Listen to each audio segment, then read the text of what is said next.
یہ مناظر کسی جنگ زدہ ملک کے نہیں، ماضی میں اگر دیکھا جائے تو اس طرح کے مناظر بیروت، لبنان یا عراق میں جاری جنگ کے دوران دیکھے جاتے تھے، مگر یہ مناظر روشنی کے شہر عروس البلاگ کراچی کے ہیں، جہاں یوم عاشور کے دن بم دھماکے میں کئی معصوم لوگوں کی قیمتی جانیں چھین لی گئیں۔ دھماکے میں 44 قیمتی جانوں کا ضیاع ہوا، مگر ان کا غم کسی قدر بھی بھلانے جیسا نہیں۔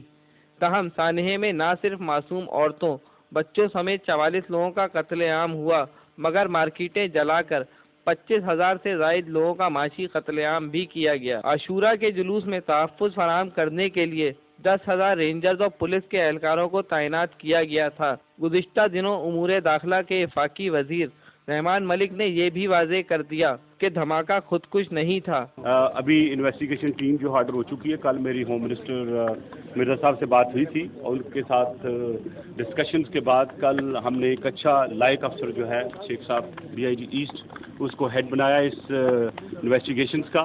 ابھی تک متضاد اطلاعات ہیں، لیکن یہ ہے کہ T V footage is available with us, اس کو بھی انالائز کر رہے ہیں جو ہیں سیکورٹی ایکسپرٹس اور انویسٹیگیٹرز۔ اس لیے اس سے پہلے کہنا بالکل کیا آئے گی۔ فیکٹ یہ ہے کہ وہاں پہ دھماکہ ہوا، اور وہ کیسے ہوا، وہ کیا امپرووائز ہے جیسے میں نے کیا، یا وہ سوسائڈر تھا یا اس کو کسی نے کروایا، وہ ساری چیزیں سامنے آ جائیں گی، کیونکہ تصویر بڑی صاف ظاہر ہے اس بندے کی۔ اور NADRA chairman has been instructed to get the details of the individual based on the photograph. یہ ود ان 4 to 5 منٹس آخر کون سے وہ لوگ تھے جو آگ لگانے کا سامان لیے بیٹھے تھے، اور میں نے ابھی ایریل ویو لیا ہے، 3 بلاکس تقریباً ختم ہو چکے ہیں۔ تو ظاہر ہے یہ کوئی سوچی سمجھی اسکیم کا ایک مجھے پلان لگتا ہے۔ اگر دھماکہ خودکش نہیں تھا تو اتنی بڑی تعداد میں بارودی مواد کیسے اور کس طرح یہاں تک پہنچا، یہ سوال ابھی باقی ہے، اور سانحے کی انکوائری کے لیے مختلف کمیٹیاں بھی تشکیل دے دی گئی ہیں۔ سانحے کے بعد لوٹ مار اور مارکیٹوں کو جلانے کا رجحان 27 دسمبر کو شہید محترمہ بے نظیر بھٹو کی شہادت کے بعد بھی دیکھا گیا تھا، اور یہی پریکٹس دوبارہ تقریباً 2 سال کے بعد دیکھنے میں آئی ہے، جن کو جلا کر اربوں روپے کا نقصان کیا گیا۔ بولٹن مارکیٹ، میرٹ روڈ اور لائٹ ہاؤس کی مارکیٹوں کو بظاہر چن چن کر جلایا گیا، مگر تمام مناظر انتظامیہ اپنے CCTV کیمرے کے ذریعے دیکھ رہی تھی۔ کل رات سے یہ آگ لگی ہوئی ہے، اس کو کوئی بجھانے والا نہیں۔ 2 گھنٹے کے بعد جو ہے مطلب یہ فائر بریگیڈ وغیرہ والے اس ٹائم پہ کھڑے ہوئے تھے، لیکن پولیس والوں نے بھی کچھ نہیں کیا، فوج نے بھی کچھ نہیں کیا۔ جس طرح آگ لگی ہوئی تھی نا، دیکھنے جیسی تھی۔ بھائی جان یہ تباہی اتنی نہیں ہوتی، جب ہم یہاں پر آئے آگ بجھوانے کے لیے فائر بریگیڈ کو پکڑ کے لائے، ہمارے پہ اسٹریٹ فائر کیے گئے، ہماری دکانیں برباد ہو گئی ہیں، پہلے ان کو لوٹا گیا ہے، لوٹنے کے بعد ان کو جو نا آگ لگائی گئی ہے۔ دکان کا ملبہ کہاں گیا، مال کا ملبہ کہاں گیا؟ ظاہر سی بات ہے، پہلے لوٹی نہیں، آپ دیکھ نہیں رہے کہ پہلے جو ہے یہ باقاعدہ جو ہے تالے کٹے۔ 6-7 دکانیں جو فرینڈ کی تھی ان کو لوٹا گیا، بعد میں انہوں نے آگ لگائی ہے۔ یہ 2 دکانوں میں سارا مال پڑا ہوا تھا، یہ لوٹا گیا ہے، پھر جلائی ہے انہوں نے۔ پوری مین روڈ کی دکان جلا دی، 12-13 لاکھ روپے مال تھا ہماری دکان میں۔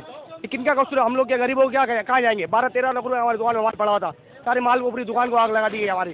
راستہ مکمل طور پہ بند ہوتا ہے، لیکن اس کے باوجود اتنے لوگ کس طرح سے اندر ہے یہاں کے، ہم خود دکاندار، ہمیں باہر جانے کی اجازت نہیں ملتی ہے۔ بھائی اس وقت جو دورہ کر رہی ہیں وزیر اعظم وہاں بلوچستان کا، کراچی میں آنا چاہیے تو اس وقت یہاں MA جناح روڈ پر تعینات 10,000 سیکیورٹی اہلکار اگر اس مقام پر بنا گولی چلائے فقط پہنچ ہی جاتے تو شاید اتنا بڑا نقصان نہیں ہوتا۔ بم دھماکے کے بعد فائر بریگیڈ کو کام سے روکنا اور آگ بجھنے میں تاخیر ایک سوالیہ نشان ہے۔